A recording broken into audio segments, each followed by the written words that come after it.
വാ ഗൈസ്, നമുക്കൊരു അടിപൊളിയായിട്ടുള്ള ബർത്ത്ഡേ ഗ്രീറ്റിംഗ് കാർഡ് ഉണ്ടാക്കാം. അതിനായിട്ട് നമുക്ക് വേണ്ടത് ഒരു കളർ പേപ്പറും പിന്നെ കുറച്ച് സ്കെച്ചസും കുറച്ച് പേപ്പേഴ്സും മാത്രമാണ്. ഒരു പേപ്പർ മതിയാകും. അപ്പം ഫസ്റ്റ് തന്നെ ഞാൻ ഇതുപോലെ മടക്കണം.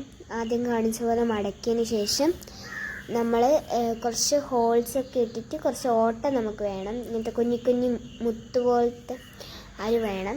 അപ്പോൾ ഇതുപോലെയാണ് ഞാൻ അതിൻ്റെ മേലെ ഇതുപോലെ ഒട്ടിക്കണം. ഒരു വെള്ള പേപ്പർ എന്തെങ്കിലും ഡിസൈൻ കൊടുത്താൽ മതി. ഏത് കളർ പേപ്പർ ആയാലും കുഴപ്പമില്ല. പിന്നെ ഇതുപോലെ പശ ഇങ്ങനെ അവിടെ ഇവിടെയൊക്കെ ആക്കിയിട്ട് ആ ഒരു ഹോൾ ഇട്ട് വെച്ചിട്ടില്ലേ, ഹോള് ആക്കിയിട്ട് നമ്മൾ വെച്ച ആ സാധനം എടുത്തിട്ട് അതിൻ്റെ മേലെ ഒട്ടിച്ചു കൊടുക്കണം. അപ്പോൾ വൈറ്റ് ആയിട്ടൊരു രസം ഉണ്ടായിരുന്നില്ല. അപ്പം ഞാൻ യെല്ലോ കളറ് അടിച്ചു കൊടുക്കുകയാണ് ചെയ്തത്. അപ്പോൾ യെല്ലോ കളർ അടിച്ചപ്പം നല്ല കൊളായിട്ടുണ്ടായിരുന്നു. എനിക്ക് ആകെ ഇഷ്ടപ്പെട്ട ആ വൈറ്റിൽ ചെയ്ത സംഭവം മാത്രമാണ്. അപ്പോൾ പിന്നെ ഓറഞ്ച് അടിച്ചപ്പം കുഴപ്പമില്ലായിരുന്നു. അങ്ങനെ പിന്നെയും ഒരു വൈറ്റ് പേപ്പർ എടുത്തിട്ട് മുറിച്ചിട്ട് ഇതുപോലെ മടക്കണം.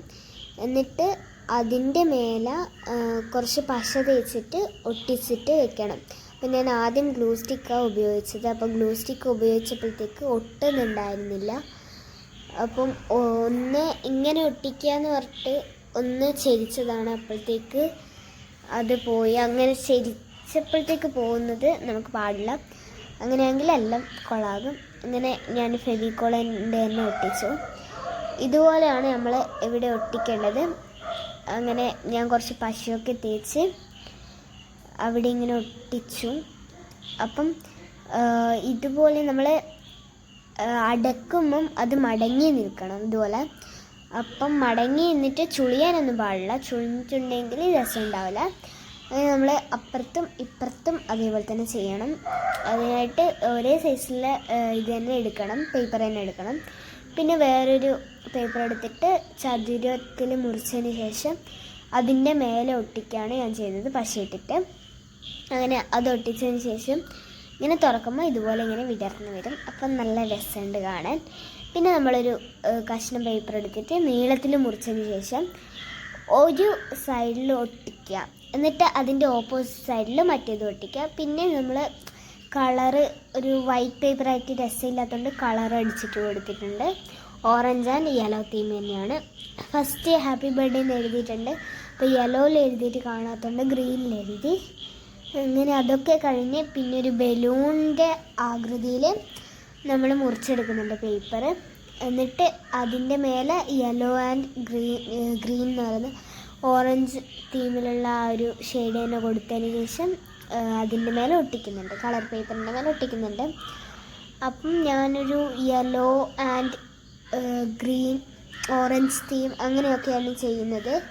അപ്പം കാരണം കളർ പേപ്പർ എനിക്ക് ഗ്രീൻ മാത്രമേ ഉണ്ടായിരുന്നുള്ളൂ. അപ്പം ഞാൻ വിചാരിച്ചെന്നാൽ ഫുൾ അങ്ങനെ കളർ അടിച്ചിട്ട് ചെയ്യാമെന്ന്.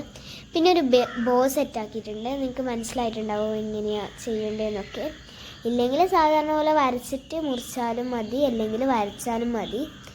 അങ്ങനെ ഇതുപോലെ അതിൻ്റെ ആ ബലൂണിൻ്റെ താഴെ ഞാൻ ഒട്ടിച്ചു കൊടുത്തിട്ടുണ്ട്. അതൊന്നും ക്യാമറയിൽ കിട്ടിയിട്ടുണ്ടായിരുന്നില്ല, പകുതി മാത്രമേ കിട്ടിയിട്ടുണ്ടായിരുന്നുള്ളൂ. അങ്ങനെ അതൊക്കെ കഴിഞ്ഞ ശേഷം വേറൊരു ബോ മുറിച്ചതിന് ശേഷം പകുതിയായിട്ട് മുറിച്ചു. എന്നിട്ട് അത് രണ്ട് ഭാഗത്ത് ഒട്ടിക്കുകയാണ് ചെയ്തത്. അതാകുമ്പോൾ തുറക്കുമ്പം ബോ ഇങ്ങനെ രണ്ട് ഭാഗമായിട്ട് പോകുന്ന പോലെ. പിന്നെ ഇതുപോലെ ആയിരുന്നു ഉണ്ടായത്. നിങ്ങൾക്ക് വേണമെങ്കിൽ ഉള്ളിലേത്തെ സെൻറ്ററിൽ എന്ത് വേണമെങ്കിലും ചെയ്യാം. അപ്പം ഞാൻ കുറച്ച് എന്തെങ്കിലും എഴുതാമെന്ന് വിചാരിച്ചിട്ട് ആ ഒരു പേപ്പറിൽ എഴുതുകയാണ് ചെയ്തത്. അപ്പം എന്തെങ്കിലും എഴുതാമെന്ന് വിചാരിച്ചിട്ട് പിന്നെ ഒരു ബ്ലാങ്ക് അല്ലേ, അപ്പം ഞാൻ എന്തെങ്കിലും എഴുതാമെന്ന് വിചാരിച്ചിട്ട് അതിൻ്റെ മേലെ വൈറ്റ് പേപ്പറിൻ്റെ മേലെ എഴുതിയിട്ടുണ്ടായിരുന്നു. പിന്നെ ഹൈലൈറ്റർ കൊണ്ട് കുറച്ച് വെച്ചു. അപ്പം എൻ്റെ കുളമായ ഗ്രീറ്റിംഗ് കാർഡ്, കുളമായി നല്ല രസമുണ്ട്. അപ്പം അത്രയേ